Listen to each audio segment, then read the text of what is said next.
Hi everyone.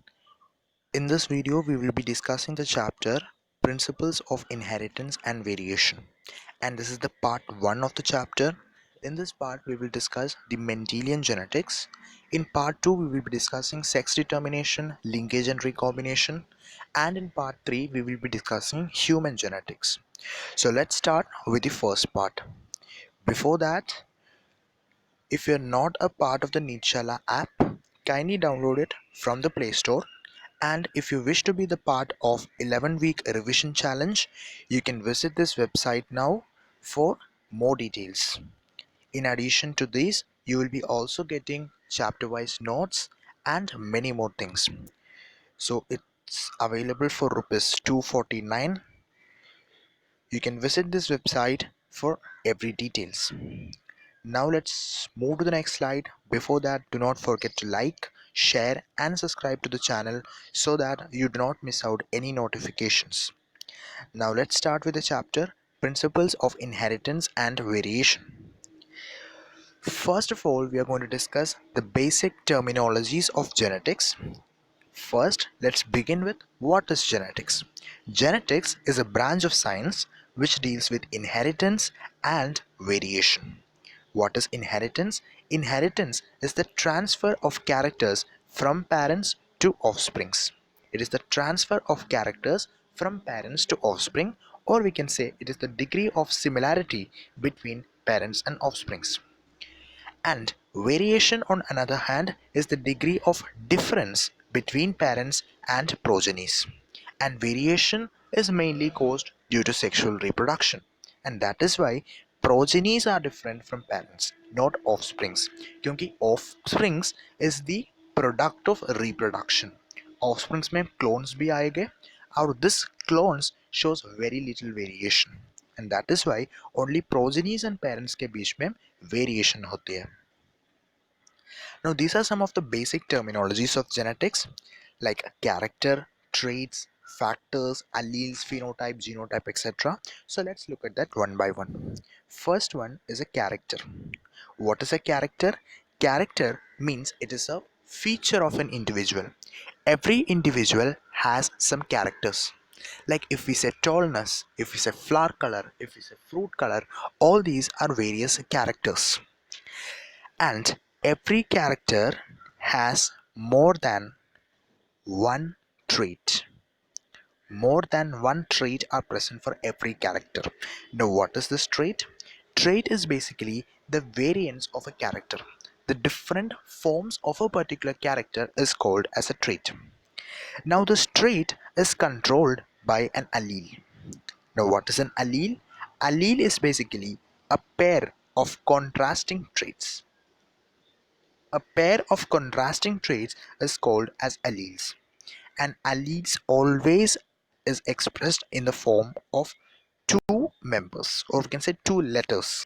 Okay, and this condition, let's take here, this condition is known as homozygous, where both are similar. And if we are expressing the alleles like this, one is going to be dominant and another is going to be recessive. Such a condition is known as heterozygous condition. Now, what is genotype and what is phenotype? Genotype is the genetic constitution of an organism. This, what we have written here, is an example for a genotype. Another example is capital T, capital T, capital T, small t, which are the possible genotypes for tallness. So the morphology that we are observing, that is going to represent the phenotype. So we learned about what is a character. Character is the feature of an individual. Trait are the variants of a character. Traits are controlled by alleles. Alleles always exist in pairs, and alleles are going to show different forms. Either it can be homozygous or it can be heterozygous. Now, in heterozygous condition, one is called as dominant and another is called as recessive. We have also discussed about what is genotype and what is phenotype. Genotype is the genetic constitution of an organism, and phenotype is the observable morphological appearance. I hope the basic terminologies are clear for you now. Now let's move on to the next topic, that is Mendel's crosses. Before that, we have to understand who is Gregor Johann Mendel. Gregor Johann Mendel is considered as the father of genetics, and he was the first scientist to give experimental verification of factors, or we can say experimental verification of inheritance basically. He worked with pea plant, which is also known as Pisum sativum or pea plant, and he worked for 7 years with this pea plant starting from the year 1856. उसने 1863 तक work किया था, 7 years duration, and these years have been asked for NEET previously, so this is important. Now let's see why he selected this pea plant. He selected this pea plant because of mainly four reasons. What were the reasons? The first reason was that pea plants can show many distinct alternative traits. उसमें बहुत सारे traits है. We will study what are the different traits which are shown by pea plant in detail after some time. The second reason is that pea plant is having very short lifespan, and short lifespan is very important as far as genetics is concerned. The third important point is that the flowers, they will show self-pollination. The flowers have an ability to show self-pollination, and since it can show self-pollination, they are true breeding.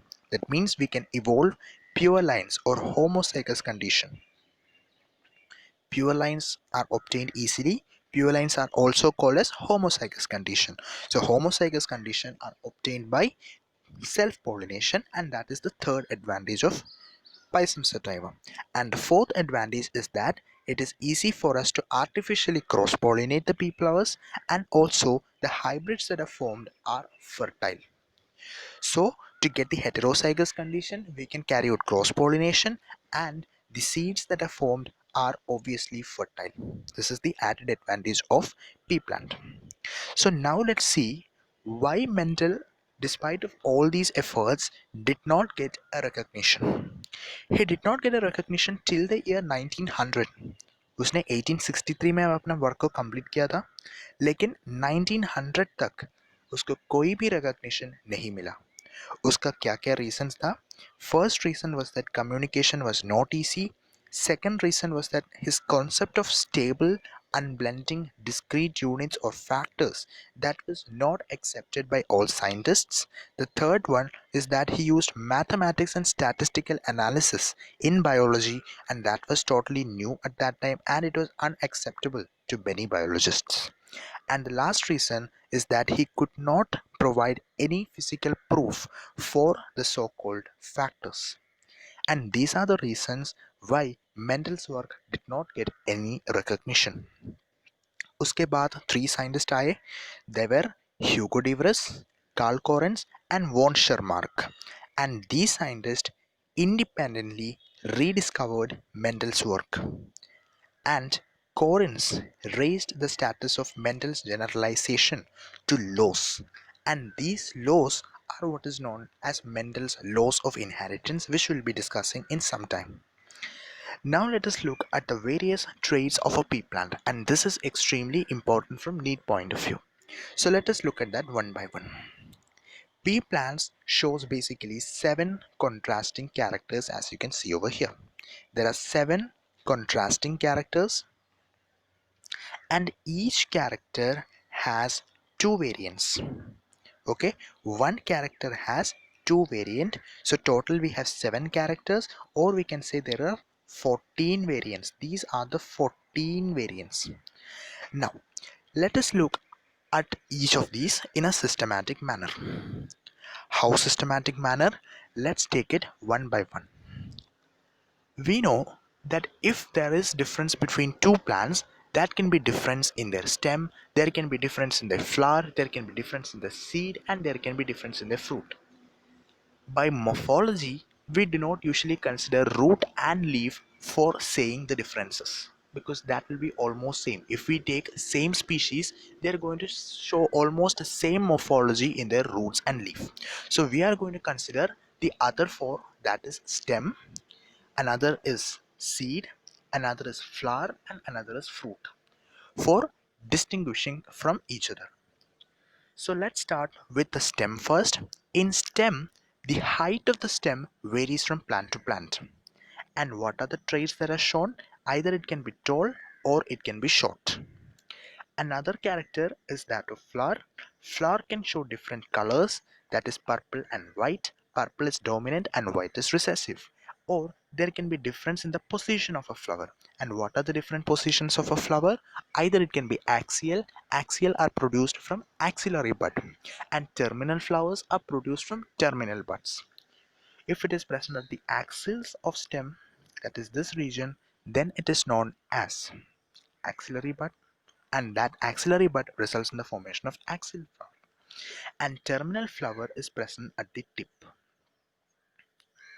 So these are the two different positions of a flower. So based on the position also, we are able to distinguish between two pea plants. Now, the next factor that we are going to select, the next character that we are going to select is seed. Seed में seed color difference होता है और shape में भी difference होता है. So let us see what is the difference in the seed color. There are two colors for a seed. One is yellow and another is green. What is yellow color? One is yellow color, that is the dominant, so we can represent it by capital Y, and this is recessive, so we can represent it by small y, small y. And then we have seed shape. Seed shape also shows variation. One is a round seed, that is the dominant variety, and wrinkle seed is the recessive variety. And the last one is pod. In pod there are two subtypes. One is pod color and the other is pod shape. In the case of pod color, there can be green and yellow. Green is dominant over yellow. And when we talk about the shape, if it is beautiful like inflated kind of situation, then it is dominant, and if it is constricted or flat, then we consider it as a recessive trait. So these are the 7 characters and the 14 variants, and we have to study this because Mendel worked on these variants only. Now let's see how the process of artificial hybridization is carried out. Artificial hybridization is nothing but emasculation bagging technique. We have already studied emasculation bagging technique in the chapter Sexual Reproduction in Flowering Plants. So, as a result of emasculation and bagging, we will be able to get multiple seeds, and from a single pod, or we can say from a single cross, we can get many plants. That is why we say that pea has a very high sampling pot, or we can say it has a very high sampling size. Now let's start with the very first cross, that is monohybrid cross. Now what is monohybrid cross? Monohybrid cross is a cross that is carried out between two organisms that differ in a single character, like this. Here we can see the character that I have selected here is seed color, right? And you know from the previous table that seed color shows two varieties. It can be yellow or it can be green. Yellow is dominant over green, so yellow is going to be capital Y, and green is going to be small y. Both are homozygous. If they are homozygous, the number of gametes, so the number of types of gametes that is formed is given by 2 raised to n, where n is the number of heterozygotes. But here both are homozygous, so n is going to be 0, so we can put it as 2 raised to 0, and that comes out to be 1. So only one type of gamete can be produced by both the parents. So this one will produce capital Y, and this is going to produce small y, because only one type of gametes can be produced as per the formula. Now these two gametes are fused to form the F1 progeny. F1 progeny will have the genotype capital Y, small y. Now what we are going to do, we are going to carry out a self-pollination. Self-pollination is carried out between the F1 progeny to get the F2 progeny. And when we are carrying out this particular process, this is the Punnett square that we are getting, and as per the Punnett square, we can say that 3 are yellow and 1 is green by morphology. So we can say that the phenotypic ratio is going to be 3:1. And if you look at the genetic constitution, there is one part showing capital Y, two parts are showing capital Y, and one part is showing small y. So the genotypic ratio is coming out to be this 1:2:1. Now, the genotypic ratio of a pea plant or any other plant can be represented by a formula. We know a plus b the whole square. It is nothing but a square plus 2ab plus b square, right? So if I take a is to b the whole square, it is going to be a square is to 2ab is to b square. So if I take capital Y is to small y the whole square, that is nothing but capital Y is to 2 capital Y is to small y. So what is the ratio we are getting? 1 is to 2 is to 1. That is the genotypic ratio.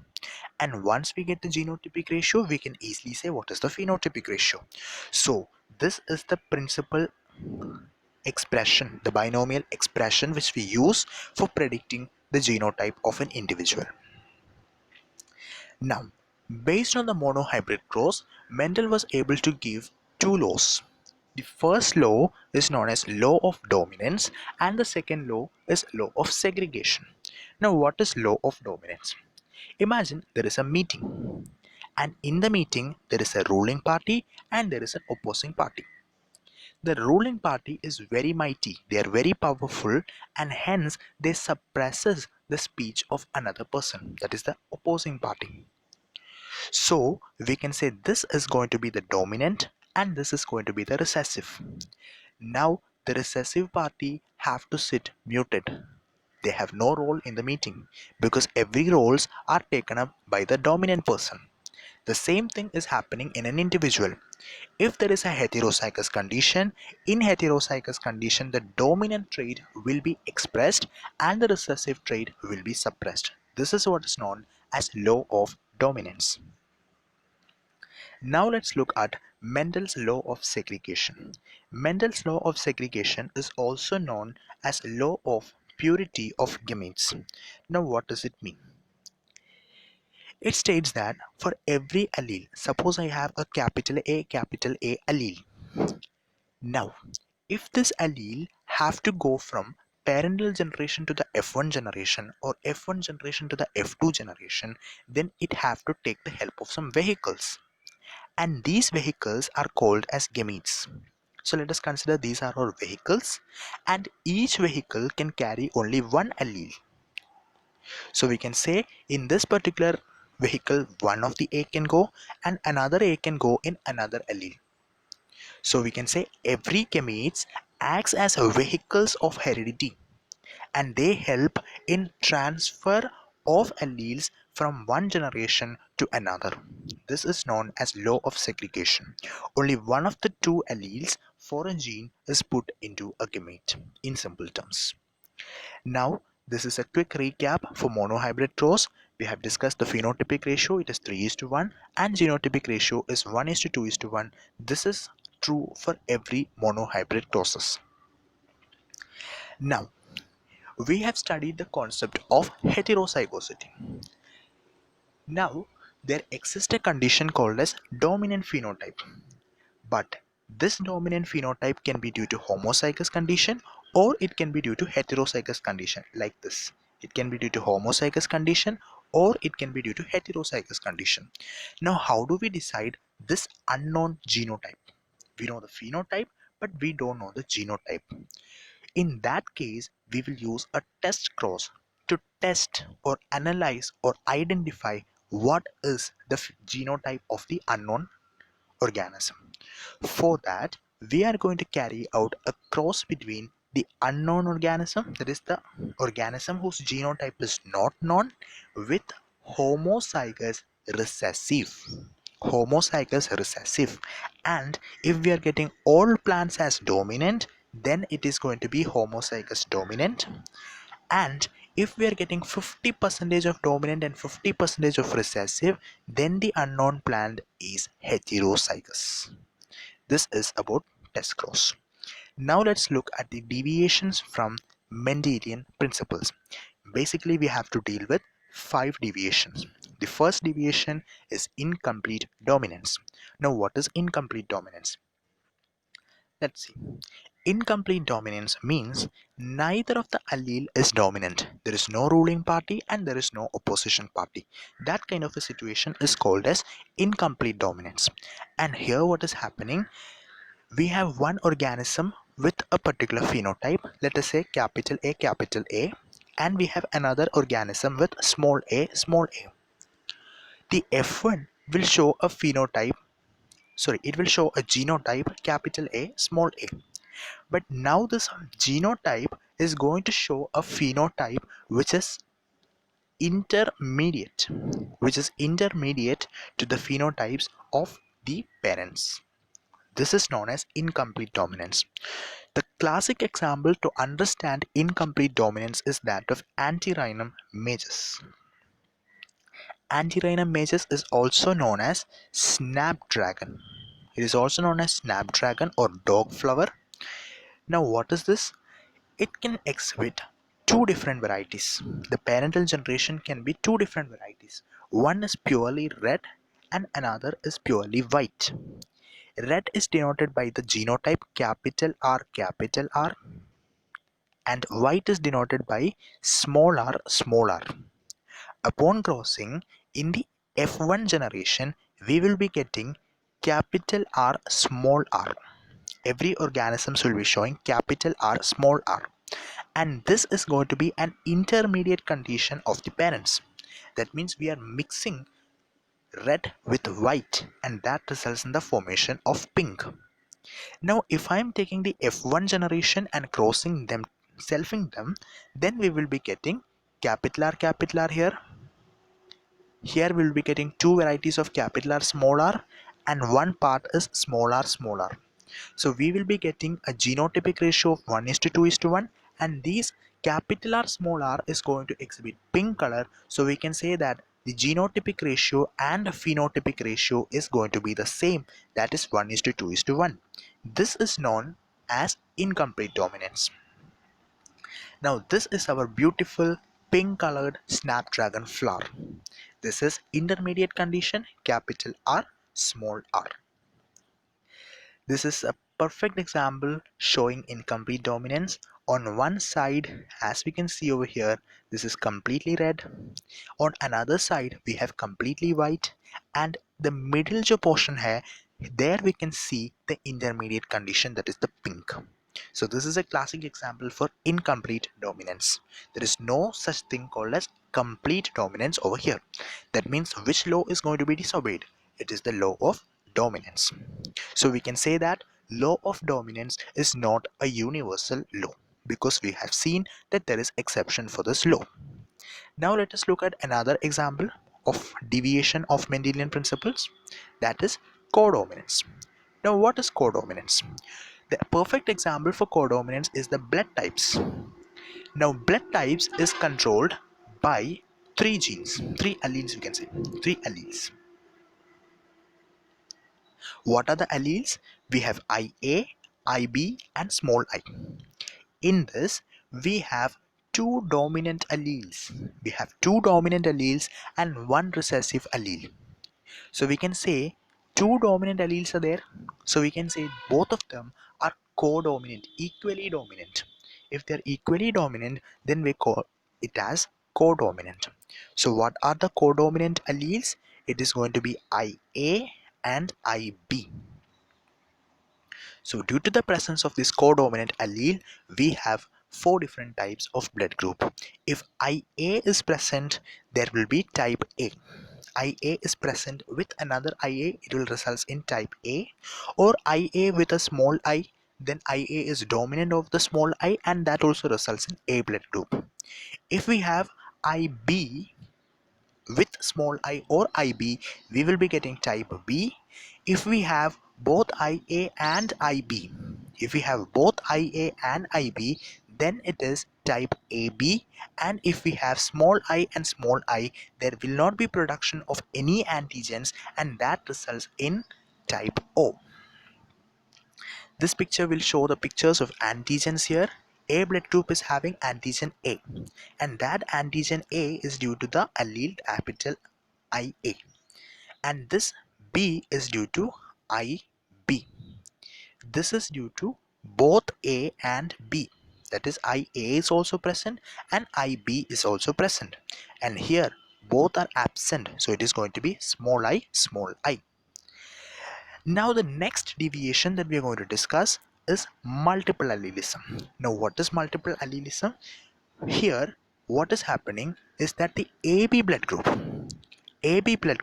is controlled by two dominant alleles and O is controlled by two recessive alleles. This we have already understood from the previous case. Now, what is multiple allelism? Multiple allelism basically means that one particular character is controlled by more than two alleles. More than two alleles is controlling our blood type, and that is why blood grouping is an example for multiple allelism. Codominance means we have two alleles which is equally dominant, and multiple allelism means we have more than two alleles which is controlling one particular character. Now this is a table from NCERT and we get questions in the form of numericals from here. Like they can give you the allele from parent A and they can also give allele from parent B. We have to say what is the blood type of the offspring. This is a very common type of question which we can expect for NEET, and we will solve some questions in the end. We're moving on with the next cross, that is the dihybrid cross. Now when we talk about the dihybrid cross, here the cross is carried out between two organisms that differ in two characters. Here I have taken one as seed shape and another is seed color. So two characters I have taken at the same time.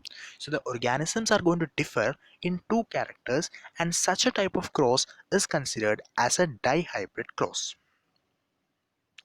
Now, this particular Punnett square is a little bit complicated. So if there is an easy way, it could be much better, right? So we are going to resolve this particular cross, that is a dihybrid cross, in the form of two monohybrid cross. This is the easiest way to solve the problems of dihybrid cross. I have resolved this dihybrid cross into two monohybrid cross. We have capital R capital Y small y crossed with capital R capital Y small y. So that is same as a cross between capital R and capital R small r, and another side I have taken capital Y and capital Y small y. And now here I am getting a capital R.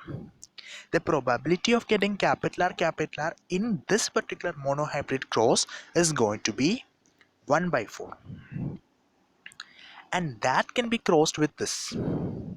Okay, so that results in capital R, capital Y, and the probability of getting this in this particular cross is again 1 by 4. So we just have to multiply the probability. We will be getting 1 by 4 into 1 by 4. That is how we are getting this 1 by 16. Now if I take capital R and cross with this is having a probability of 1 by 4, but this is having a probability of 1 by 2. So the probability of getting capital R, capital Y, small y is 1 by 8. Now if I cross this with this, again it is same 1 by 8, and if I cross this with this, it is 1 by 4 into 1 by 4, again 1 by 16. Similarly, if I take this with this, it is going to be 1 by 8. Next one is going to be 1 by 4. Next is going to be 1 by 8, 1 by 16, 1 by 8, and 1 by 16. This is how we are getting the different phenotypes corresponding. Corresponding phenotypes can be obtained from here. Now, based on the dihybrid cross, we have formulated another law. And what is that law? Law is known as law of independent assortment. Now, what is independent assortment? Independent assortment states that the alleles for different traits, they separate. Alleles for different traits, they separate independently of each other. Alleles are going to separate independently of each other. That means we can represent a dihybrid cross in the form of two monohybrid cross. That is the simple statement of law of independent assortment. So the trick that we used previously is basically based on law of independent assortment. Now, law of independent assortment is again not a universal law. it has exceptions. And what is the exception? The exception is that linkage. We will discuss it in the next class about what is linkage. For the time being, understand that law of independent assortment is not universal. It has an exception, that is linkage. So we studied three laws till now.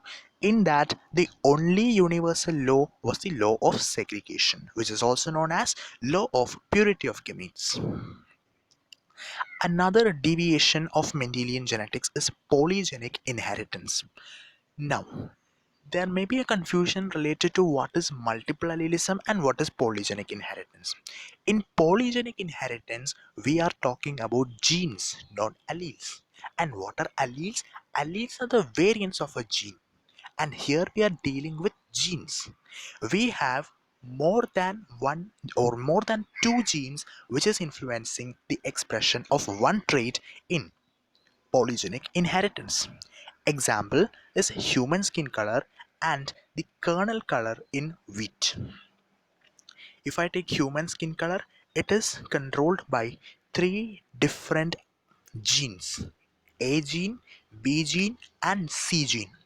And if I carry out a cross, this is how the Punnett square I am going to get, and that is not important. The important thing is the phenotypic ratio. Now the phenotypic ratio, if I plot it on a graph, we are going to get a graph like this. Now whenever you see a bell, right, it is looking like a bell. So whenever you see a bell icon in YouTube, remember this particular ratio. It is 1 is to 6 is to 15 is to 20 is to 15 is to 6 is to 1. That is 1, 6, 15, 20, 15, 6 and 1. That is the ratio, and this ratio will result in the formation of a bell-shaped curve. Now we are moving on with pleiotropy. What is pleiotropy? In pleiotropy, we have a single gene. In the previous case, we had multiple genes which is controlling one character, but here we have a single gene which is going to control more than one characters. More than one characters are controlled by a single gene, that is known as pleiotropy. Now the perfect example for this is the sickle cell anemia, SCA. What is happening in the case of sickle cell anemia? We have one single gene which is coding for beta globin, and that gene is responsible for the blindness, it is responsible for the liver failure, and it is also responsible for the heart attack. So it is controlling multiple traits, we can say, and that is why it is an example for pleiotropy. Another example is PKU. What is PKU? Phenylketonuria, about which we will be discussing in the third part of this chapter. And this is a summary for the different crosses, monohybrid and dihybrid cross, and I have also included some formulas which help in easy calculation. That is these. Types of gametes can be calculated by the formula 2 raised to n. Number of zygotes or offsprings is produced by the formula gametes the whole square, that is 2 raised to n the whole square. Number of phenotypes is written by the formula 2 raised to n, and number of genotypes is written by the formula 3 raised to n. And now we are discussing the concept of dominance. Now what is happening is that we have a heterozygous dominant condition, and also we have a homozygous dominant condition. The heterozygous dominant condition is an example for a modified allele. Now this modified allele can result in the production of either a normal enzyme, or it can result in the function of a non-functional enzyme, or it can result in the function of no enzyme at all. Okay, so in case 1, that is when it is producing a normal enzyme, it is equivalent to the unmodified allele. That means it is going to produce the same phenotype. Whereas if it is producing non-functional enzyme or no enzyme, then what is happening? The phenotype may be affected. How is it going to be affected? The unmodified allele, which represents the original phenotype, that is going to be considered as the dominant, and the other, which has undergone modification, that is going to be acting as the recessive.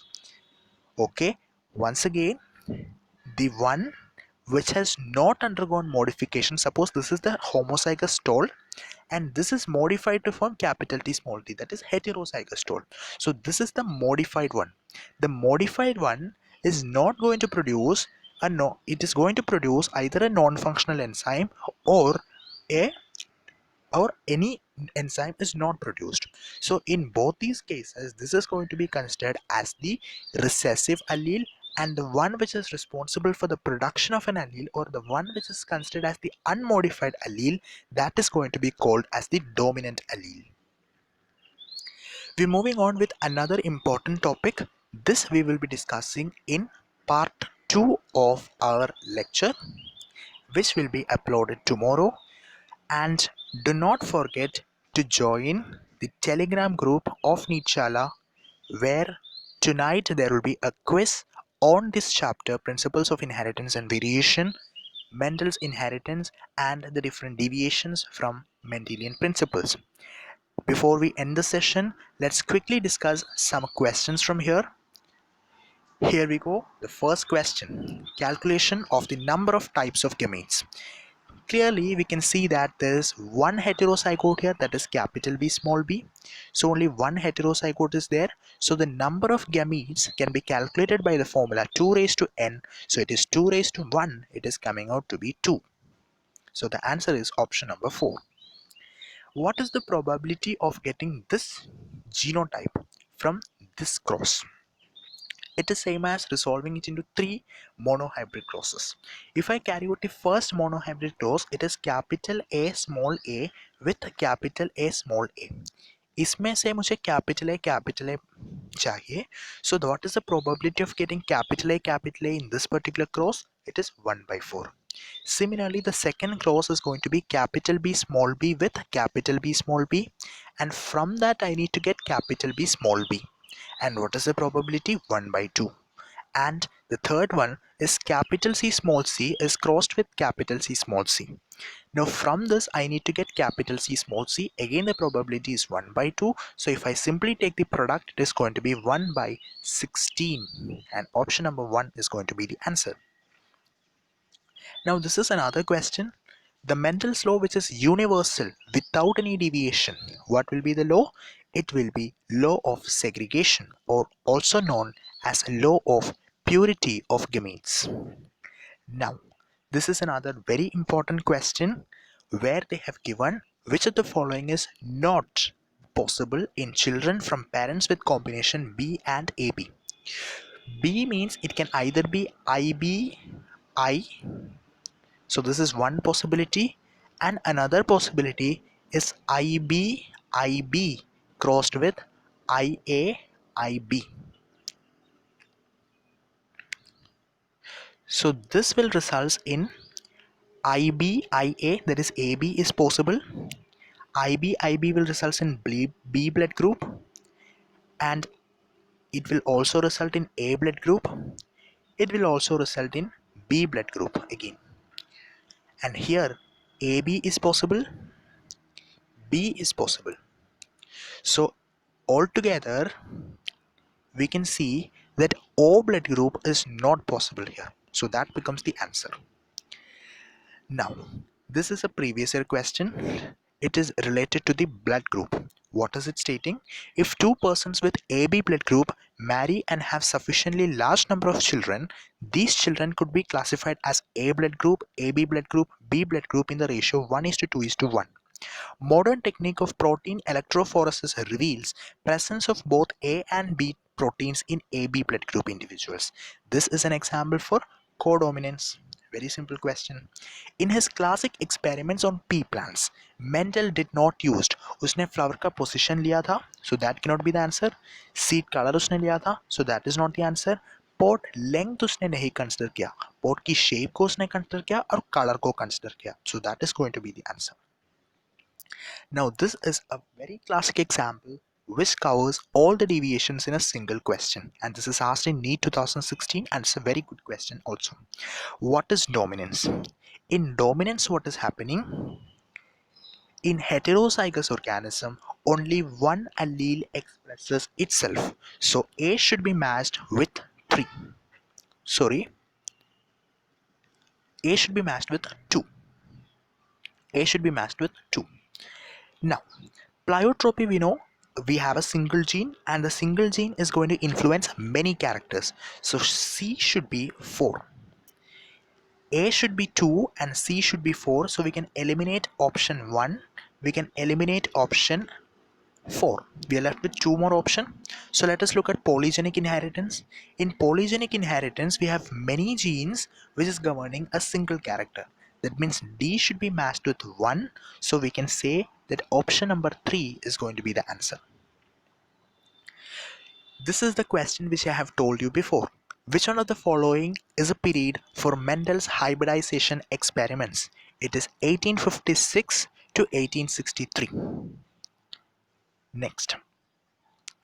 Which of the following characters, which one was not considered by Mendel in his experiments on pea? Stem को उसने consider किया था लेकिन trichomes को उसने नहीं consider किया. So this is going to be the answer. This is going to be our answer. Answer is option number 2. Now let's move to the final question. With this we will be concluding this lecture.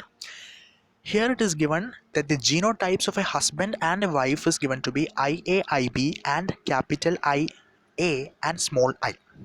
How many blood types of their children, among the blood types of their children, how many different genotypes and phenotypes are possible? This you can do by using the table which we learned before, wherein we considered the genotypes and phenotypes of different parents and we found out the phenotypes and genotypes of the child.